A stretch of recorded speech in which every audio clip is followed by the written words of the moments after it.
Welcome to LARP Academia, and many of you have been asking for it, wondering, Wizzo, when are you going to talk about a druid? When are you going to talk about what that class offers, and tell me what to pick with it, and what spells to use? Well, in order to get in tune with my druid side, I have not shaved for a little bit, not because I'm lazy, but because I'm dedicated, and therefore, I've gotten into the mindset of what it is to be a druid. Now, druids are an extremely fun class. They have, if you discount their equipment and metamagics, 90% of their spells are enchantments. You are the candy man. Candy. Well, it's more leaves, but it's nature candy for you. See, druids are meant to give their allies a sense of superiority. So when they go and fight their enemies, they think, I'm better than you. And they have that confidence instilled in them to engage, kill, and really, they will have an edge. You give them that edge through your enchantments, and that's what the core of a druid is. So, without further ado, let's get into what you get as a first level druid. And now for the type of spell, we'll have the enchantment, the frequency, the verbal, all that fun stuff in text for you in the video as you're probably seeing right now. And each spell will be different in color. Gray is don't take it. It's bad. It's bad. Oh my god, it's so bad. Red is a 1 on the scale of 5. Gray is 0. Red is 1. Orange is 2. Green is 3. Blue is 4. And purple is 5. A must take. Like, why are you not taking this spell? So, Barkskin, as you probably noticed, is a red skill. Now you're wondering, well, Wizzo, that's your first enchantment. You get 1 point of magic armor everywhere because Barkskin's awesome. It gives you 1 point of magic armor everywhere. But the reason why it's red is you have to think, who am I playing with? Am I playing with a bunch of level 1s? If that's the case, yes, Barkskin is a lot better. But most of the time in Amtgard, we play with other people who aren't just level 1s. And you will be greater than level 1 at some point. And you have to consider, hey, do you want Barkskin? And the other person saying, no, I don't want Barkskin, because I know that druids have a ton of other magical armor enchants, and I might prefer a different enchant over Barkskin. See, Barkskin isn't that great in the grand scheme of things. It's a good first level spell, it really is. But it just doesn't scale well, people don't really want it, and it's not that great overall. Your next spell is called Cancel. Now Cancel is weird. It does almost nothing. It lets you cancel your enchantment on someone. It's not the most important spell in the world, but it does have its uses, and it's free, so why not take it? Its main use is, let's say, level 1, someone comes up to you and they have Barkskin on.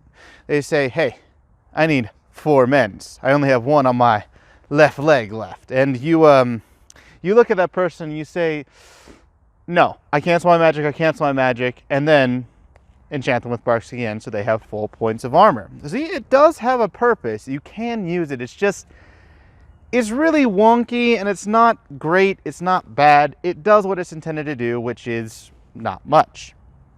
Our next spell on the list is Corrosive Mist.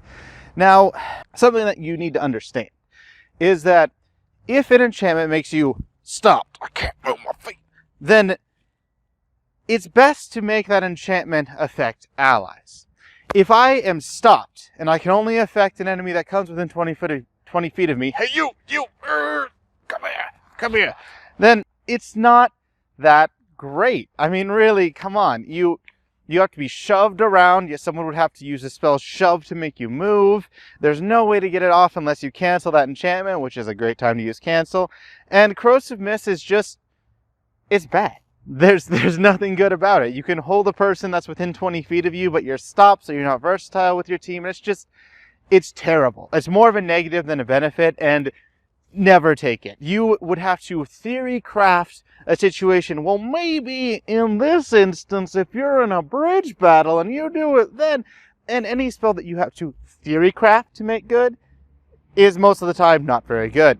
Now, we've covered a lot of not so great spells. Spells that are okay at best, but now we're going to cover a purple spell. Entangle. Oh, Entangle is great. You can use this at 6th level. It'll be as good as at 1st level.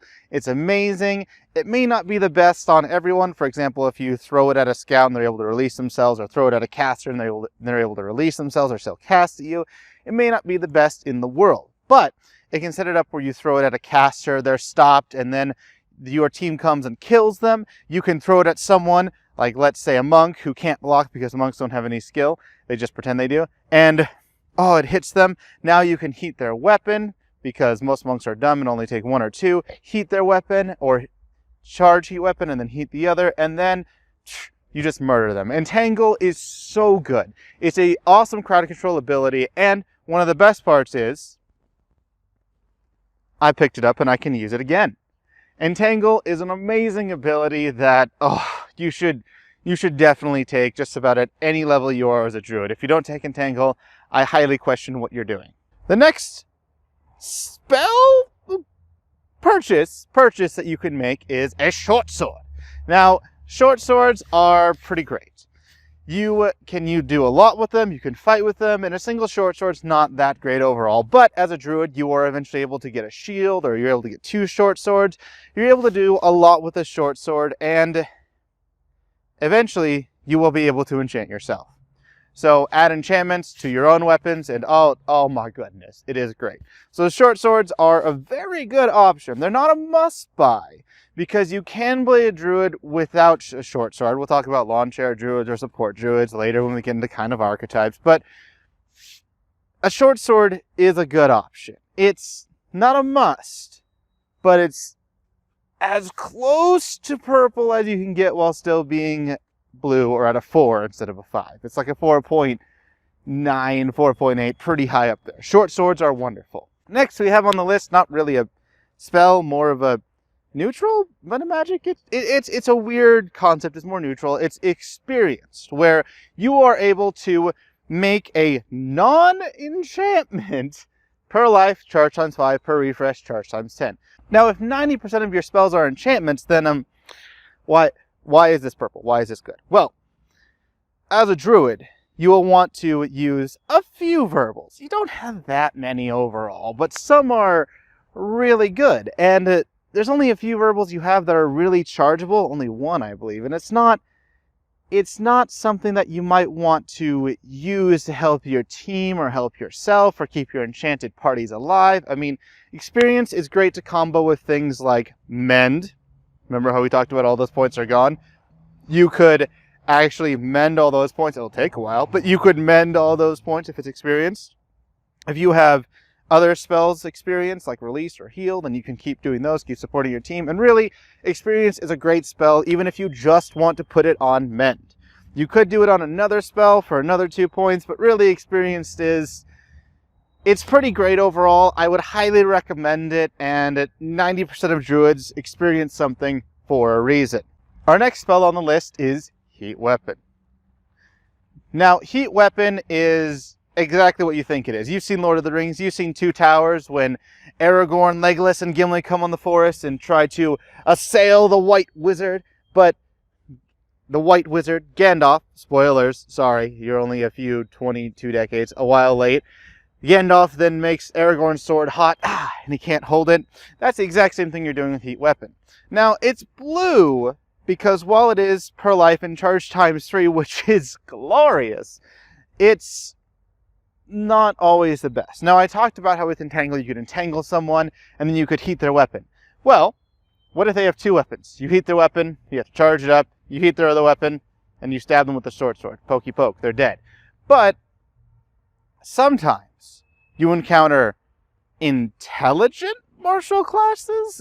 It's rare, it happens. But they carry more than 1 weapon, or more than 2 weapons, more than the immediate amount of weapons in their hands. Or even worse, you could have people not trying to be intelligent and use the big brain, but instead, they naturally have throwing weapons. Now, you can't heat throwing weapons, and really it's kind of pointless because there's a lot of throwing weapons usually on a person. So if you entangle them, and then you heat a weapon, they still have options to attack you. They still have ways to get back, they still have ways to step in the shadows or something. There are other defensive mechanisms. And while Heat Weapon is chargeable, which makes it awesome, it's one of your 4 ranged verbals. So it's not great, it's not terrible. I think that it actually has a lot of uses and can be a very good crowd control, a very good backup for a druid. But when you have entangles and other spell balls, sometimes druids forget about Heat Weapon. And it's a great spell, it's very powerful, excellent for level 1, usable at level 6 even, and it's a good spell, but there are drawbacks and times that you do not want to use it. Next up, we have Imbue Armor. I'm kind of confused. Well, I know why this exists. It is attached on to a really good enchantment later on. So Imbue Armor has a purpose there.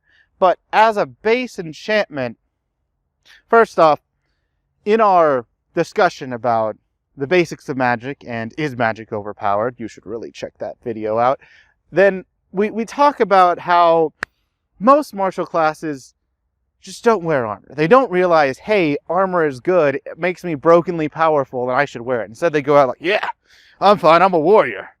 I have a short sword and a shield. Yeah, this is good, this is great.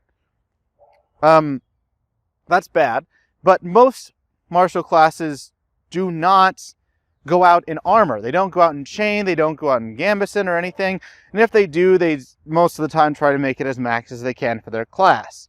So Imbue Armor isn't great. It doesn't do a lot. It's rarely said. You need to coordinate it with a person, you need to theory craft it. Anytime you need to coordinate with a person outside of game to say, hey, should I take this spell?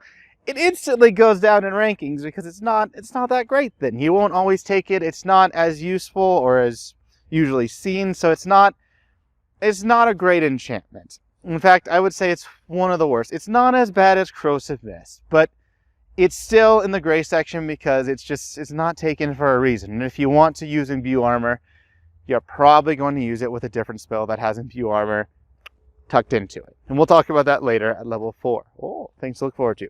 The last spell that we have to cover is Mend. An arrow comes. Oh, I block it. Oh no, my sword's broke. Ah. I don't want to have a broken short sword. I want to fix it. So I can use Mend to repair this broken weapon. Or, more likely, some enchantee comes up to you, hey Druid, awesome Druid who gave me candy. I would love to be able to repair this armor that I suck and broke because I'm so bad. And you can say, okay, I'll repair your equipment, well, your enchantment, because you're bad and I need to keep you alive in order to make myself feel more powerful and feel awesome and just provide that extra level of, oh, aren't you awesome, person? And they say yes. Now, Mend is a lot of things, but it's mainly used for that for Druids, which is why a lot of Druids experience Mend. Most of your enchantments give 1 or 2 points of armor. They can't give more than 2 points of armor, so greater Mend is not usually experienced as much. But you're able to repair little points of armor here and there, keep Mend up, keep a person that you really want to keep alive who has a lot of enchantments. We'll talk about that later alive as well. So Mend is required by Druids, and you might even take more than 1 per life. Mends are an extremely good spell for Druids to take. And if you have points left over at level 1 and you really don't know what to spend, like I've got a short sword, I have my Entangle, I don't really want a heat weapon because I'm not going to use it because I'm bad, or I just really don't see a situation where I would ever use it in since I have spell balls and other people to attack for me, then okay, you can drop more points into Mend. Take 5 Mends. Just have fun with Mends. Mends are great, they're wonderful for Druids, and you should definitely take them. Now this concludes our level 1 video on Druids. I know it's a bit long, but we'll be going into, at each level, each and every spell, what I think of them, what you should use them for, how you should use them, going a bit more in depth than what normally you would find in other videos or in just a rulebook of, hey, this makes a player stopped. Well, that's cool. How do you use it? So, or how good is that spell? So, I hope that you enjoyed this first level of Druid. I'll probably shave off the scruffiness a little bit, and we'll continue next week. Until then, have a great time, keep LARPing, and don't forget to like and subscribe.